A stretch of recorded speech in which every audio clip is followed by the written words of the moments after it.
এই শিবিরের কাছে যাতে আসতে না পারে সেই জন্য বলা হয় হাত কাটা রক কাটা। কার রক কাটছে দেখান। আমি তো চ্যালেঞ্জ করেছি, শিবির কার ছেলের কোন বিশ্ববিদ্যালয় কোথায় কার রক কেটেছে যদি প্রমাণ করতে পারো, শিবিরের পক্ষে একটি কথাও আমি বলবো না।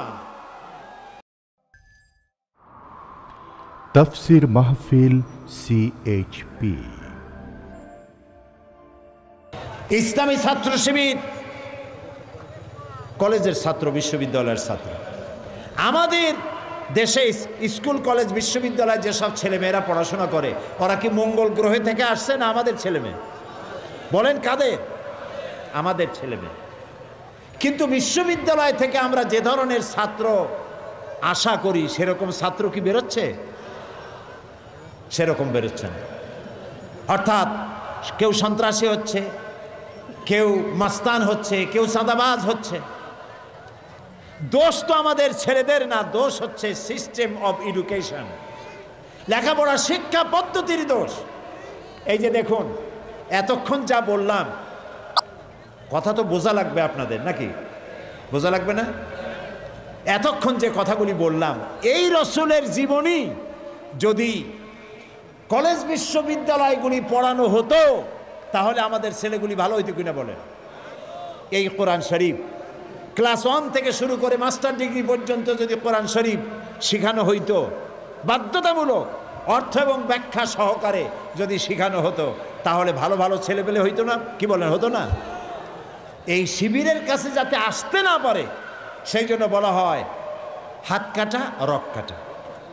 কার রক কাটছে দেখান। আমি তো চ্যালেঞ্জ করেছি, শিবির কার ছেলের কোন বিশ্ববিদ্যালয় কোথায় কার রক কেটেছে যদি প্রমাণ করতে পারো, শিবিরের পক্ষে একটি কথাও আমি বলবো না। কাজী বাজে কথা বলে কোনো লাভ নাই। এই সব কথা বলে ইসলামী আন্দোলনকে ঠেকানো যাবে না। ঠেকানো যাবে যাবে না। যতই এই যে 15 দল 20 দল 22 দল একসাথে হচ্ছে না ভাই? বড় বড় এক একটা শূন্য, 0 + 0 + 0 + 0 from Khulna to Dhaka equal to কত? একটা বিগ জিরো। এই সব বামেদের নেতারা, যত নেতা আছে, আমি চ্যালেঞ্জ করলাম, নিজের জন্মভূমিতেও যদি দাঁড়ায় 100% জামানত বাজেয়াপ্ত হবে, একটাও পার্লামেন্টের সদস্য হতে পারবে না।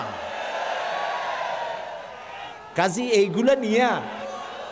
এগুলি নিয়ে দল করিয়া, বড় বড় দল দেখাইয়া ইসলামের বিরুদ্ধে কথা বলিয়া কোনো পার পাওয়া যাবে না ইনশাআল্লাহ। বলেন ইনশাআল্লাহ। মানুষকে চরিত্রবান বানাতে হবে। সেই চরিত্রবান বানায় কোরআন। চরিত্রবান বানায় কিসে? কোরআনে বানায়। মাদ্রাসার শিক্ষা আর বিশ্ববিদ্যালয়ের শিক্ষা, দুই শিক্ষা এক না।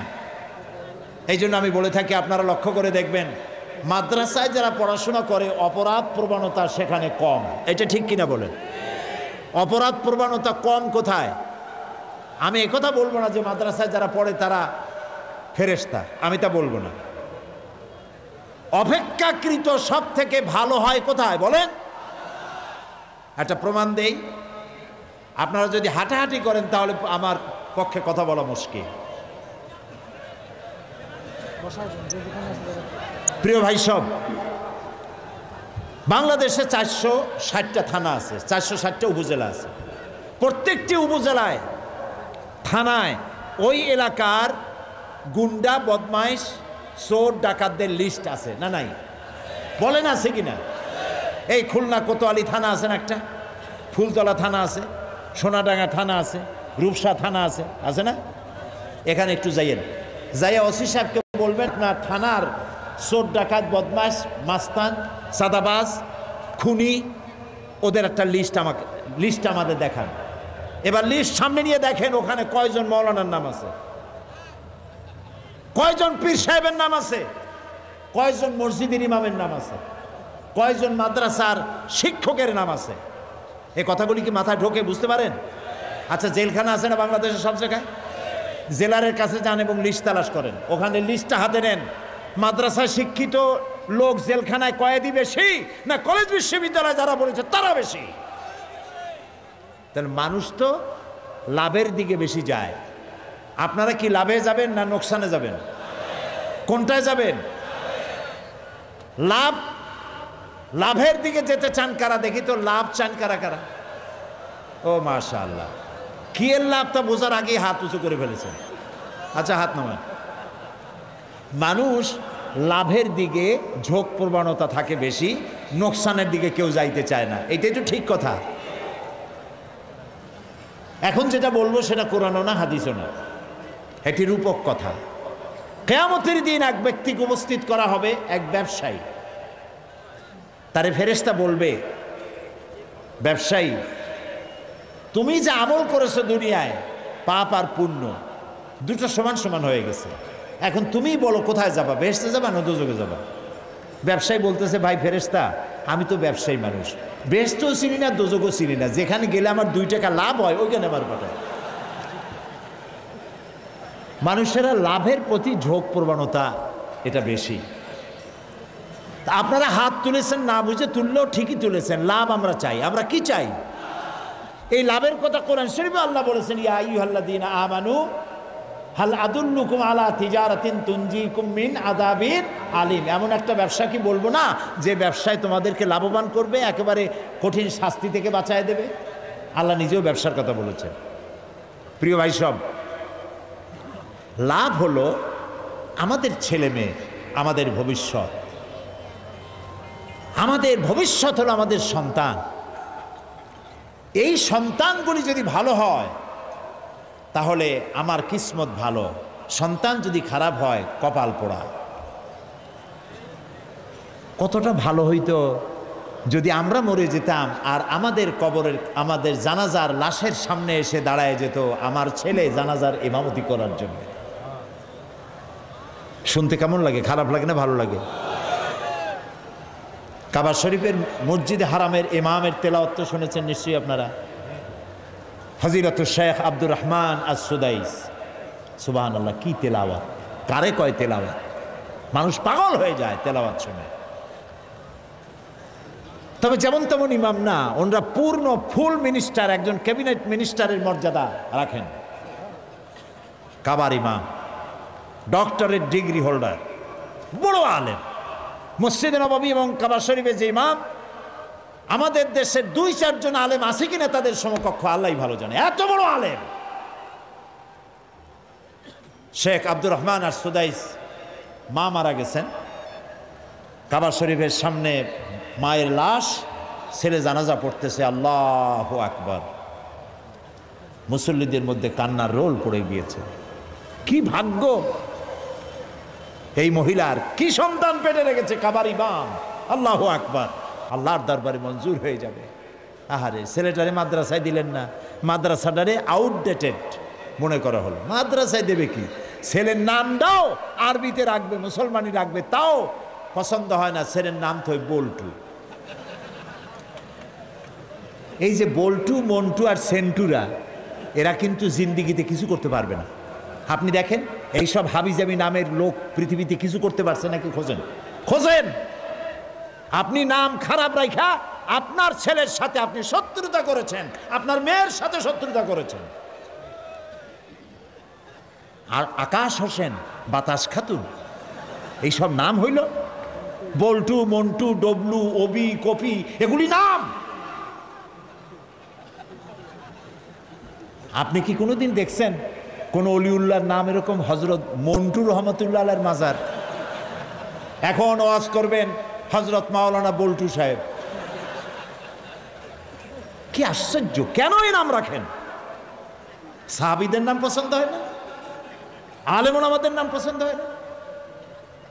কোরআন শরীফ দেখে দেখে ভালো ভালো নাম রাখবেন। আরবি নাম আলেমদের কাছে জিজ্ঞাসা করে অর্থবহ নাম রাখবেন। আর নিয়ত করবেন, আল্লাহ আমার ছেলেটারে হাফেজ বানাবো, আমার ছেলেটারে মাদ্রাসায় দেব। লাভ তো এখানে। কলেজ বিশ্ববিদ্যালয় পড়লে ওখানে শিখবে কি? অঙ্ক, ইংরেজি, geometry, mathematics, algebra, philosophy, modern science, computer, ইত্যাদি, আর কিছু শিখলো না। কিন্তু মাদ্রাসায় যদি দেন, কম্পিউটার শিখবে, ম্যাথামেটিক্স শিখবে, অ্যালজেব্রা শিখবে, জিওমেট্রি শিখবে, ফিলসফি শিখবে, মডার্ন সায়েন্স শিখবে, প্লাস কোরআন হাদিস শিখবে। সুবহানাল্লাহ কোন, বোথ সাইড কমপ্লিট করলো।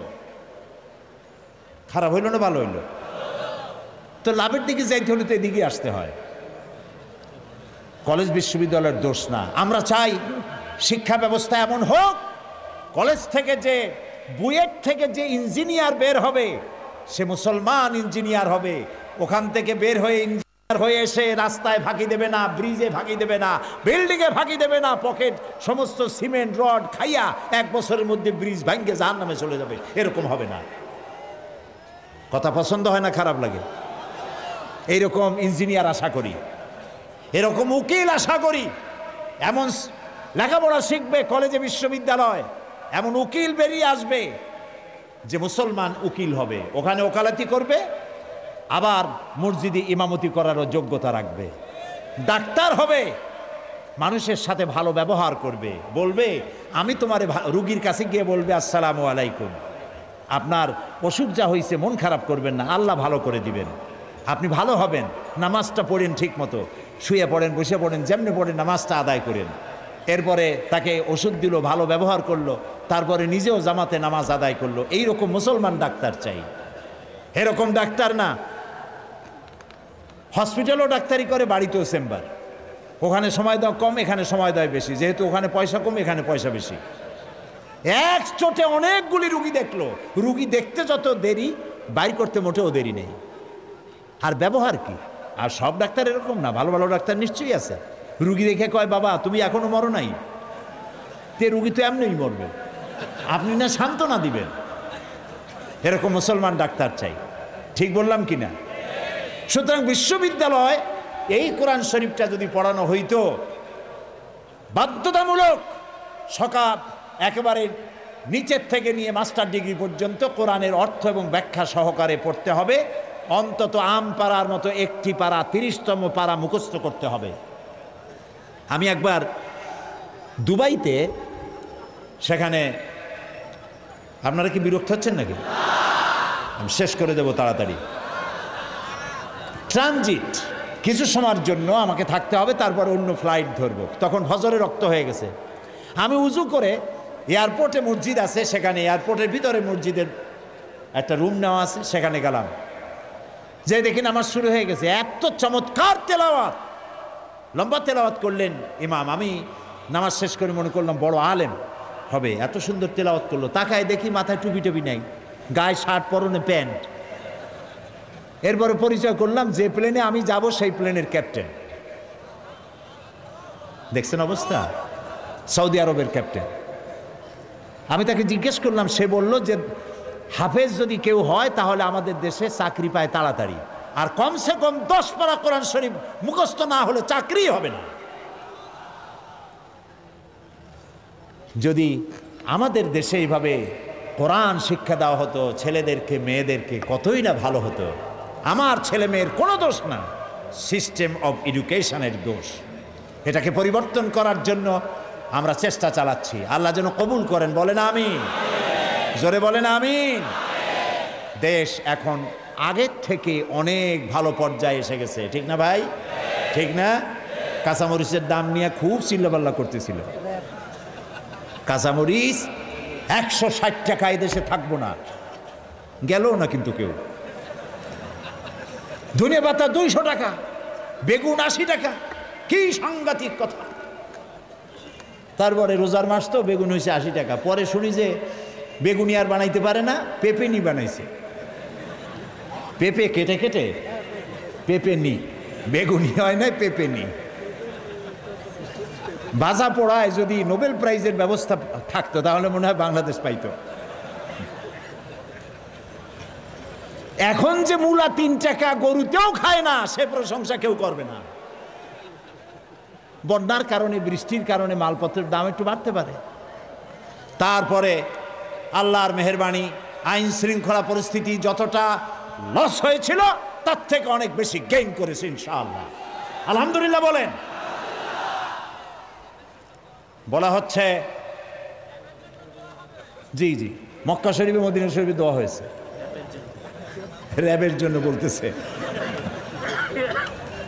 র্যাব নামাতে গোটা জাতি বলেছে আলহামদুলিল্লাহ, শুধু একটি দল কষ্টে পড়ে বলেছে ইন্না লিল্লাহ। তাদের রাজনৈতিক কর্মীদের খুব অসুবিধা, বাইরে দিতে পারে না। যারা বলে সাম্প্রদায়িক সম্প্রীতি বিনষ্ট হচ্ছে বাংলাদেশে, শুনতে চাই কোথায় সাম্প্রদায়িক সম্প্রীতি বিনষ্ট হয়েছে? দেশ নাকি জাহান্নামের প্রান্তে চলে গেছে। আপনাদের সময় কোন হাবিয়া দুজকের মধ্যে ছিল দেশ? তাও একটু কন। আমাদের দেশে সাম্প্রদায়িক সম্প্রীতি বিনষ্ট হয়েছে যারা বলে, তারা 100% মিথ্যেবাদী। এই খুলনায় পূজা হইতে পারছে না, পারে নাই? পেরেছে কিনা? আমার পিরোজপুরে মসজিদের পাশে দুর্গা পূজার গেট তৈরি হয়েছে, মাইক বেজেছে, কেউ নিষেধ করে নাই। আর আমাদের দেশের নাগরিক, ধর্ম কর্ম পালন করার যে অধিকার একজন মুসলমানের আছে, একজন হিন্দুরও 100% আছে। কোনো মন্দির ভাঙা হয় নাই, কোনো দুর্গা মূর্তির হাত পা ভাঙা হয়নি। কাজে মিথ্যে কথা বলে এই জাতিকে বিভ্রান্ত করার দিন শেষ। সাম্প্রদায়িক সম্প্রীতি 100% এখানে ঠিক আছে। আর মৌলবাদ, দেশ শেষ হয়ে গেল মৌলবাদ। এখন টুপি মাথায় দিয়ে ওয়াজ শুনতে আসলে, নামাজ পড়তে গেলে মুখে দাঁড়িয়ে রাখলে যদি মৌলবাদ হয়, ঠেকাইতে পারবে না। যেখানে যাবার সেখানে দাড়ি, যেখানে যাবার সেখানে টুপি, মুহ তুবে খাইছে খুব। যদি এত দাড়ি টুপি পছন্দ না হয়, তাহলে এগুলো যেখানে নাই, যেখানে পইতে বেশি, মেহরবানি করে যান। কে নিষেধ করে? আল্লাহর মেহরবানি, দেশ ভালোভাবে চলছে এবং আরো ভালো হবে ইনশাআল্লাহ, আরো ভালো হবে। আপনারা দোয়া করতে থাকেন, শুধু দোয়া করেন, সঠিকভাবে নামাজ আদায় করুন, ছেলেপেলেগুলিকে মানুষ করুন। আমরা এখন দোয়া করব। দালানো মানুষেরা বসে। খুলনা জেলা, পিতার নাম শিবপদ বিশ্বাস আর ছেলের নাম তারকনাথ বিশ্বাস। সে বলেছে কারো প্ররোচনায় নয়, কারো ভয় ভীতি লোভ লালসায় নয়, নিজ ইচ্ছায় স্বেচ্ছায় ইসলামকে ভালো লেগেছে, মুহাম্মদ সাল্লাল্লাহু আলাইহি সাল্লামের আদর্শকে ভালো লেগেছে, তাই ইসলাম কবুল করার জন্য এসেছে। এবং তার নাম সে নিজে পছন্দ করেছে তারকনাথ বিশ্বাস, নিজের মুসলমানি নাম পছন্দ করেছে ইমরান হুসাইন। আলহামদুলিল্লাহ বলে এখন তাকে কালেমা পড়ানো হচ্ছে। বলো লা ইলাহা, লা ইলাহা, একটু মাথাটা নিচু করো, ইল্লাল্লাহু, ইল্লাল্লাহু, মুহাম্মাদুর, মুহাম্মাদুর রাসূলুল্লাহ, রাসূলুল্লাহ। আল্লাহ ছাড়া, আল্লাহ ছাড়া কোনো ইলাহ নাই, কোনো ইলাহা নাই, উপাস্য নাই, উপাস্য নাই। মুহাম্মদ মুহাম্মদ সাল্লাল্লাহু সাল্লাল্লাহু আলাইহি ওয়াসাল্লাম আলাইহি সাল্লাম আল্লাহর প্রেরিত রাসূল। রাসূল। আশহাদু আন আশহাদু আন লা ইলাহা লা ইলাহা ইল্লাল্লাহু ইল্লাল্লাহু ওয়াহদাহু ওয়াহদাহু লা শারীকা লা শারীকা লাহু লাহু ওয়া আশহাদু ওয়া আশহাদু আন্না মুহাম্মাদান মুহাম্মাদান আবদুহু আবদুহু ওয়া রাসূলুহু ওয়া রাসূলুহু। আমি সাক্ষ্য দিচ্ছি, আমি সাক্ষ্য দিচ্ছি, আল্লাহ ছাড়া কোনো ইলাহ নাই, কোনো ইলাহা নাই, মাবুদ নাই, মাবুদ নাই, উপাস্য নাই, উপাস্য নাই। তিনি এক, তিনি একক, তার কোনো অংশীদার নাই। আমি আরো সাক্ষ্য দিচ্ছি, মুহাম্মদ সাল্লাল্লাহু আলাইহি ওয়াসাল্লাম আল্লাহর বান্দা এবং তার প্রেরিত রাসূল। এবার সবাইকে বলো আসসালামু আলাইকুম। সবাই জবাব দেন। এখন রাসূলের হাদিস অনুযায়ী বক্তব্য হচ্ছে এই যে আমরা যত লোক এখানে বসা আছি, ছোট্ট ছোট্ট কচি কচি মাসুম বেগুনা বাচ্চারা ছাড়া আমরা সবাই গুনাহগার। এই যুবকটি এখন নিষ্পাপ, বেগুনা। মা যেমন বাচ্চা প্রসব করে বেগুনা নিষ্পাপ, কালেমা পড়ার সাথে সাথে এই লোকটিকে আল্লাহ তাআলা সেইভাবে নিষ্পাপ করে দিয়েছে। আমি এই বিশাল জনসমুদ্রের পক্ষ থেকে আল্লাহর এই নিষ্পাপ বান্দার সাথে আলিঙ্গন করছি।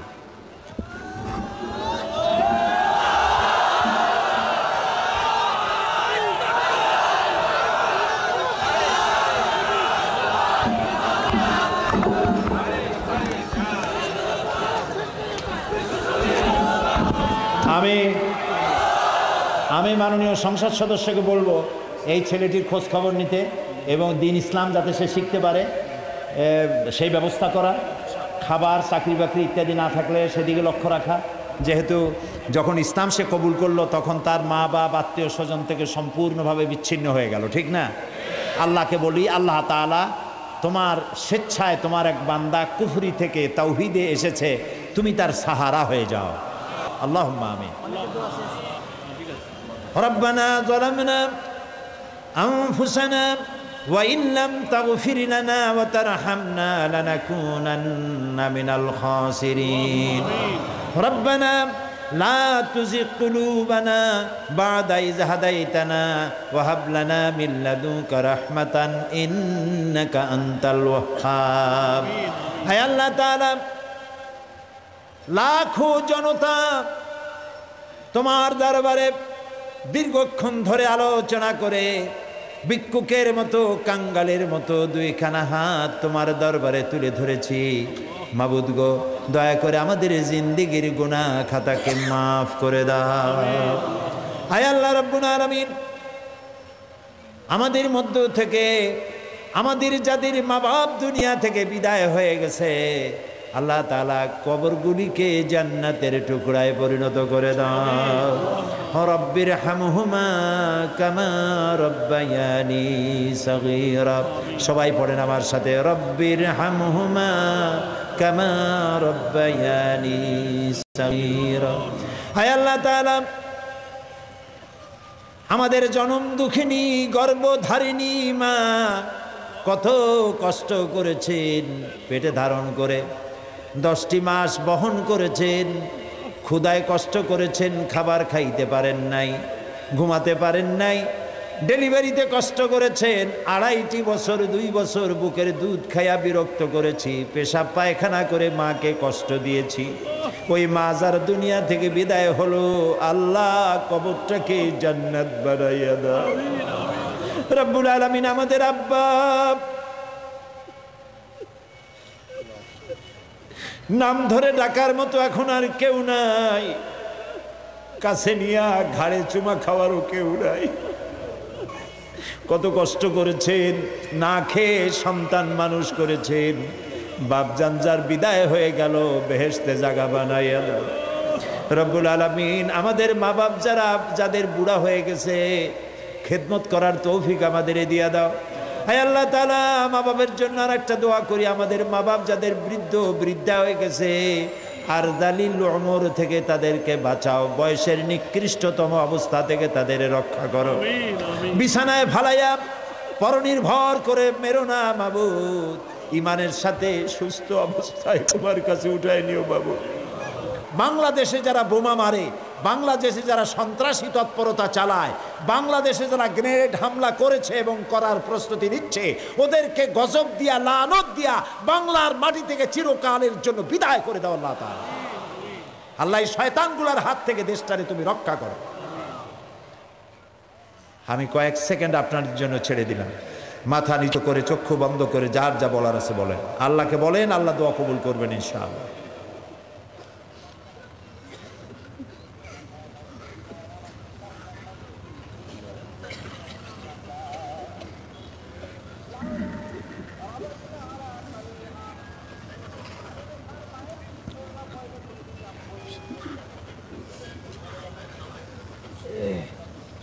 হায় আল্লাহ, তোমার বান্দারা মনে মনে কি বললেন, বান্দা বান্দিরা তুমি নিশ্চয়ই শুনতে পেয়েছো। আল্লাহ তাআলা তুমি দয়া করে প্রত্যেকের দিলের নেক আশাগুলি পুরা করে দিও।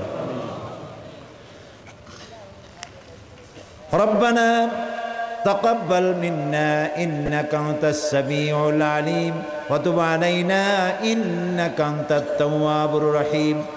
সুবহান রাব্বিকা রাব্বিল ইজ্জাতি আম্মা ইয়াসিফুন وسلام على المرسلين والحمد لله رب العالمين واجعل آخر كلامنا عند الموت لا إله إلا الله محمد رسول الله